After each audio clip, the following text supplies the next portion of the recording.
Hello everyone, कैसे हैं सब लोग। Welcome you to Study Point JK में शोएब। गाइस काफ़ी ज़्यादा मैसेजेस आ रहे थे कि हमें बताओ जो जूनियर असिस्टेंट का आपका जो एग्ज़ाम हुआ है 20 तारीख को, उसके बाद आपका 21 तारीख को हुआ है, उसके बाद आपका 24 जनवरी को जो एग्ज़ाम हुआ है, इसके लिए आपका कट ऑफ क्या रहेगा। ठीक है, तो मैं काफ़ी ज़्यादा कैंडिडेट से बात करना चाहता था, उसके बाद मैं आपके लिए एक वीडियो लाना चाहता था ताकि मैं वहाँ पर जो आपको चीज़ें बताऊँ उसकी कोई रेलिवेंसी हो। ठीक है, तो यहाँ पे आज की इस वीडियो में मैं आपको बताऊंगा कि कट ऑफ पे हमें बात करनी भी चाहिए या नहीं करनी चाहिए। अगर कट ऑफ पे बात करनी चाहिए तो क्या कट ऑफ रह सकता है, और अगर नहीं करनी चाहिए तो हमें किस चीज़ पे बात करनी चाहिए। ठीक है, तो आप देख रहे होंगे कि जितनी भी वीडियोस यूट्यूब पे होंगी, वहाँ पे जो भी जूनियर असिस्टेंट के रिटन एग्जाम के रिलेटेड होगी, वहाँ पे नीचे कमेंट सेक्शन में जब आप जाएंगे तो कैंडिडेट्स ने अपने अपने ओपिनियन दिए हुए हैं कि इस स्कोर पे इतना कट ऑफ रह सकता है इस कैटेगरी का। ठीक है, अब मैं आपको यहाँ पे बताता हूँ ये सब चीज़ें यूज़लेस है। ओके, क्यों यूज़लेस है? क्योंकि आप देखो जो भी कैंडिडेट स्कोर बता रहे हैं उसके बाद बता रहे हैं कि इस स्कोर पे ठीक है कट ऑफ रह सकता है। आप बता रहे हो रॉ स्कोर पे, ठीक है, आप बता रहे हो जैसे अगर आप ओपन के लिए बता रहे हो, ठीक है, ओपन कैटेगरी के लिए आप बता रहे हो कि जो आपका कट ऑफ रहेगा वो रहेगा 70 फॉर सपोज। ठीक है, आपने ये 70 क्या बताया, आपने ये कैंडिडेट का रॉ स्कोर बताया। ठीक है, अब आप मुझे बताओ क्या जो आपकी सिलेक्शन लिस्ट आती है वहाँ पे आपका रॉ स्कोर बताया जाता है अब। ठीक है, अब जो सिलेक्शन लिस्ट आती है वहाँ पे आपकी परसेंटाइल बताई जाती है, ना कि आपका रॉ स्कोर बताया जाता है। अगर गाइस वहाँ पे आपकी परसेंटाइल बताई जाती है तो आप कैसे बता सकते हो कि आपके रॉ स्कोर पे कट ऑफ रहेगा। ठीक है, परसेंटाइल पे अब आपका स्कोर आ रहा है, ठीक है, परसेंटाइल पे अब आपकी सिलेक्शन की जा रही है, तो रॉ स्कोर पे कट ऑफ बताना बिल्कुल यूजलेस है। क्यों? क्योंकि ऑन द वन हैंड 70 वाला क्वालिफाई भी हो सकता है और सेम स्कोर वाला डिसक्वालीफाई भी हो सकता है। ठीक है, आप मेरी बात समझ रहे हो। अगर आपने बोला कट ऑफ 70 था तो आप मुझे बताओ 70 वाला क्वालिफाई भी हुआ है, 70 वाला डिसक्वालीफाई भी हुआ है, तो चीज़ें पॉसिबल कैसे होगी अगर आप बोल रहे हो कि 70 कट ऑफ है। ठीक है, देखो गाइज अब ये क्यों 70 वाला क्वालिफाई भी हुआ है और 70 वाला डिसक्वालीफाई भी हुआ है, किस वजह से। ठीक है, अब आप यहाँ पे देखें, अब ये कैंडिडेट ए है, इसका स्कोर था 60, आप फॉर सपोज यहाँ पे रख लें। ठीक है, उसके बाद कैंडिडेट बी था, इसका भी जो स्कोर है वो है 60, ये है क्वालिफाई, ये है क्वालिफाई, और जो कैंडिडेट बी है ये है डिसक्वालीफाई।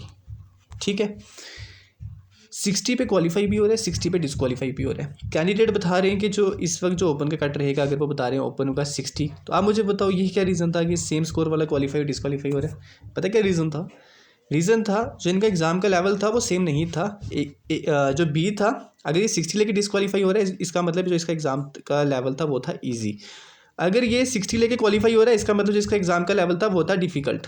ठीक है, इनके एग्ज़ाम के लेवल ने बताया कि कैंडिडेट डिसक्वालीफाई होगा या क्वालिफाई होगा। ठीक है, यहाँ पे अगर बी कैंडिडेट 60 लेके डिसक्वालीफाई हो रहा है इसका मतलब यहाँ पे जो इसके ऊपर कैंडिडेट्स थे वो बहुत ज़्यादा थे, इसीलिए जो एग्ज़ाम था वो इजी था। और यहाँ पे जो टॉपर था वो 80 में से कितना था, 78 का भी हो सकता है, 75 का भी हो सकता है, और 75 पे जो नंबर ऑफ़ कैंडिडेट है बहुत ज़्यादा है। ठीक है, और ये टॉपर्स में नहीं आया 60 वाला। और यहाँ पे जो ए कैंडिडेट है जो क्वालिफाई हुआ है, और यहाँ पे जो टॉपर था वो ज़्यादा ही ज़्यादा था, तो वो 70 लेके था। उसके बाद जो है नंबर गिरना स्टार्ट हो गया, 68 पे कैंडिडेट जो है वो इसके ऊपर बहुत ज़्यादा नहीं है। ठीक है, उसके बाद 67 पे जब डिफ़िकल्ट होता है ना एग्ज़ाम, तो ऐसा ही होता है, अगर जो कम स्कोर वाला भी होगा ना उसके ऊपर जो कैंडिडेट होंगे वो ज़्यादा नहीं होंगे। जब एग्ज़ाम ईजी होता है ना तो जो भी स्कोर होगा ना उसके ऊपर, जैसे यहाँ पे 60 स्कोर है ना, यहाँ पे इसके ऊपर नंबर ऑफ कैंडिडेट काफ़ी ज़्यादा चांसेस देंगे बहुत ज़्यादा हो। ठीक है, यहाँ पे अगर कट ऑफ जो है वो यहाँ पे आप देखें, अब यहाँ पे कौन सी चीज़ है जो इनको क्वालिफाई और डिसक्वालीफाई करवा देती है, वो है आपकी नॉर्मलाइजेशन। ठीक है, अब एक सेकंड, जब नॉर्मलाइजेशन होती है ना गाइस, इसीलिए नॉर्मलाइजेशन की जाती है ताकि सब कैंडिडेट्स को एक सेम प्लेटफॉर्म पे लाके खड़ा कर दिया जाए। ऐसा ना हो कि कोई कैंडिडेट डिफ़िकल्ट शिफ्ट में उसका एग्ज़ाम हुआ हो तो वो डिफ़िकल्टी लेवल की वजह से ड्रॉप हो जाए, और कोई एग्ज़ाम किसी कैंडिडेट का जो एग्ज़ाम है वो ईजी शिफ्ट में हुआ हो तो वो लेवल ऑफ जो उसका एग्ज़ाम था वो ईजी था इसलिए वो क्वालिफाई हो जाए। इसलिए की जाती है नॉर्मलाइजेशन, ताकि सबको सेम प्लेटफॉर्म पर लाया जाए। ठीक है, अब जब नॉर्मलाइजेशन होती है ना, अगर ए कैंडिडेट का जो स्कोर था वो है 60, तो बी कैंडिडेट का जो स्कोर है वो है 60। ठीक है, अब जब नॉर्मलाइजेशन हुई ना तो देखा गया हर शिफ्ट में टॉपर कौन था। उसके बाद अगर ए कैंडिडेट के स्कोर यहाँ पे अगर आप 70 वाला भी होगा ना, यहाँ पे अगर टॉपर है 60 वाला, ठीक है, और यहाँ पे अगर टॉपर है जिसका 24 को पेपर हुआ उसका जो टॉपर है वो है 75 वाला, और यहाँ पे जिसका पेपर 21 को हुआ है, अगर यहाँ पे टॉपर है 60 वाला, इन दोनों की जो परसेंटाइल होगी ना वो 100% होगी। ठीक है, मेरी बात समझ रहे हो आप।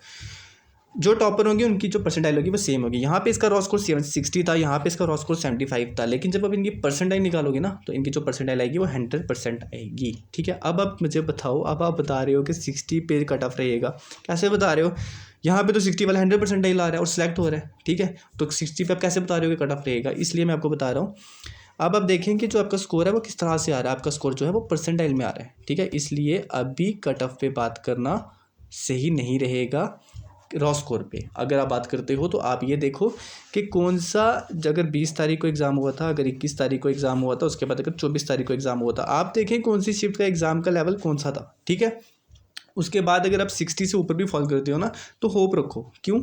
अभी तक मैंने जिस भी कैंडिडेट से बात की, जो मुझे कैंडिडेट ने बताया, जो 20 शिफ्ट वाले कैंडिडेट थे ना, उनका जो स्कोर था वो काफ़ी अच्छा स्कोर था। ठीक है, 75 वाले भी मुझे मिले।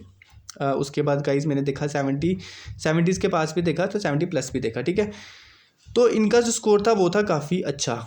मुझे 24 वालों का भी काफ़ी अच्छा जो स्कोर था वो उनका मिला, 85% से 90% तक मुझे इनका स्कोर मिला। अब जो कैंडिडेट थे ना 21 का इनका एग्ज़ाम हुआ था, उनका जो स्कोर था वो काफ़ी अच्छा नहीं था। ठीक है, मुझे उनके जो स्कोर है वो काफ़ी ज़्यादा कम दिखा। ठीक है, इन कंपैरिजन विद 20 को जिनका एग्ज़ाम हुआ और जिनका 24 को हुआ। अब यहाँ से क्या पता चल रहा है?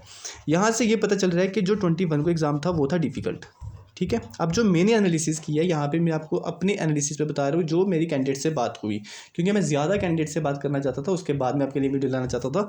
यही रीज़न था, ताकि मैं एक जेन्युइन कंक्लूजन पे आ सकूँ। ठीक है, अब जिनका एग्ज़ाम 21 को हुआ ना वो डिफ़िकल्ट, मुझे अभी तक जहाँ पे मुझे पता चल रहा है वो 21 वालों का एग्ज़ाम डिफ़िकल्ट था। ठीक है, इन कंपैरिजन भी 24 वालों का और 20 वालों का। ठीक है, अब गाइस अब देखें जिनका 24 का एग्ज़ाम था, अब इनका जो यहाँ पे स्कोर होगा, अगर 70 वाला भी होगा और यहाँ पे अगर जो टॉपर होगा वो 65 वाला भी होगा। अब जब परसेंटाइल निकालेंगे ना, इन दोनों की 100% आएगी। ठीक है, अब यहाँ पे ये मत सोचे कि किसी कैंडिडेट का जो स्कोर है अगर वो 65 है वो परेशान हो जाए। वो बस ये देखे कि जो जिस शिफ्ट में मैंने एग्ज़ाम दिया था वहाँ पर एग्ज़ाम का लेवल क्या था। अगर उसकी शिफ्ट में एग्ज़ाम का लेवल डिफ़िकल्ट था तो वो अपने स्कोर पे सेटिस्फाइड रहे, वो सिलेक्ट हो सकता है। ठीक है, अब अगर वो कंपेयर करेगा इस 75 वाले से तो ये तो नॉन जेन्युइन बात होगी ना। क्यों? क्योंकि जब परसेंटाइल निकालोगे दोनों ने 100% पे खड़े होना है।